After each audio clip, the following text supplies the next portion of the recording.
TV सदैव सत्य के साथ। आरके फार्म में राकेश टिकैत ने प्रेस वार्ता कर किसानों की कई परेशानियों से अवगत कराया। बिजनौर। आज जनपद बिजनौर में राकेश टिकैत का आगमन हुआ, जिसमें और किसानों की भुगतान के बारे में आगे की रणनीति को सफल बनाने के लिए योजनाबद्ध तरीके से अवगत कराया। जनपद बिजनौर में यूं तो कई बार राकेश टिकैत का दौरा हुआ है, मगर आज का जो दौरा है राकेश टिकैत किसानों के मसीहा कहीं जाने वाले।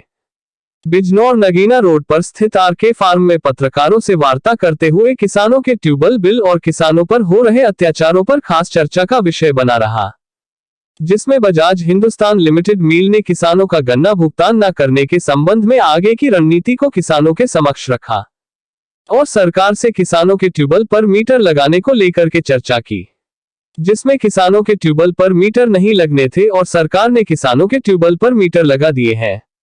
उत्तर प्रदेश सरकार 2027 में होने वाले चुनाव के बारे में बिजली को किसानों के लिए फ्री बताया है, मगर किसानों के मसीहा कहे जाने वाले राकेश टिकैत ने कहा है कि 2027 में चुनाव होने वाला है, उसमें आप उत्तर प्रदेश सरकार योगी जी घोषणा पत्र में लिख करके दे। टाउनशिप में जमीन जाएगी, अब तो जमीन फ्री लेना शुरू कर दिया उन्होंने। भाई जो भूमि अधिग्रहण एक्ट 2013 में बना था उसमें इन्होंने संशोधन कर दिया, उसको मॉडल एक्ट बना दिया और मॉडल एक्ट की पूरी पावर डीएम के पास में, डीसी के पास में है। लखनऊ जैसी जगह में एयरपोर्ट में जगह ली, 1 रुपया भी मुआवजा नहीं दिया। अभी उसमें नया चीज़ वो लेकर आगे कि अगर आंदोलन नहीं है कहीं और कहीं किसान कमज़ोर स्थिति में है तो ज़मीन फ्री में लेते हैं, ज़मीन को दान पात्र में दिखाते हैं। ये भी हो रहा है। लखनऊ आपके ही प्रदेश में है, 1 रुपया भी वहाँ के किसानों को मुआवजा नहीं दिया।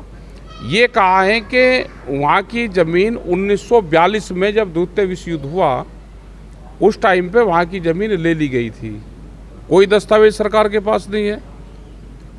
1942 में तो देश आज़ाद नहीं होता, सभी अंग्रेजों की हुकूमत थी, लेकिन उन किसानों के ऊपर लाठियाँ चलाई और बहुत जगह ये ज़मीन फ्री में ले रहे हैं। कुछ फैक्ट्री जैसे बजाज हुई, मोदी हैं, सिंभावली ग्रुप है, ये पैसा पिछले साल का भी भुगतान बहुत फैक्ट्रियों ने दिया नहीं ना। हमने तो ये कहा है भाई, योगी जी ने घोषणा कर रखी कि 2027 तक अगर हमारी सरकार आ जाएगी तो फ्री बिजली देंगे। अब ये मीटर लगाने की बात करते हैं। ये 2027 में अपना घोषणा पत्र लेकर आओ दोबारा, जब अगला चुनाव होगा, और उसमें फिर लिखोगे मीटर लगाएंगे। ये लगाएंगे। अभी तो चुनावी 1 साल के लिए चुनावी बिजली फ्री दी गई है, लेकिन उसमें भी मीटर लगाने की बात करते हैं। 5 साल तो कोई मीटर लगेगा नहीं। दिल्ली में गए, केंद्रीय मंत्री से भी बात हुई। हालात तो पूरे देश के खराब हैं, किसान के, मजदूर के, आदिवासी के, चाहे वो जंगलों में रहने वाले लोग हैं, यहाँ पे उनको वनों में कहते हैं कि वनों में रहते हैं लोग यहाँ पे। लेकिन जो झारखंड और महाराष्ट्र जो ये स्टेट है, उड़ीसा, इसमें वे आदिवासी लोग हैं, तो हालात ठीक नहीं है सब जगह की। और 2 ही चीज़ पे सरकार का काम चल रहा। पहले ये है कि ज़मीन कैसे इनकी छीन जाए और फसलों के दाम ना मिले, ये एक बड़ा षड्यंत्र रचा जा रहा। और हमने बार बार कहा कि एमएसपी गारंटी कानून चाहिए, जब ही उसका लाभ मिल पाएगा।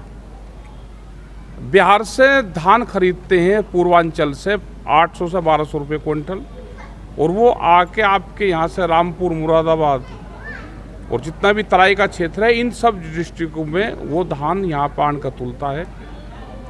ना वहाँ के किसानों को लाभ मिलता, और यहाँ पे किसान के नाम पर तुलाई होती है।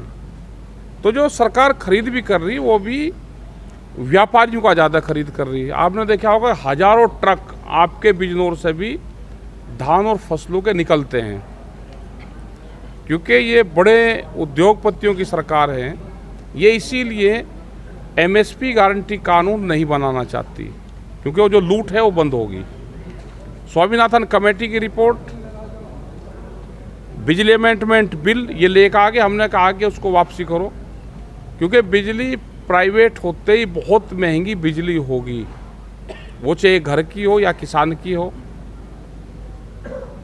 लेकिन उस बिल को भी ये लेकर आगे और धीरे धीरे मीटर के नाम पे, महंगाई के नाम पे धीरे धीरे उसके रेट बढ़ रहे हैं। तो ये हमारे बड़े सवाल भारत सरकार से हैं।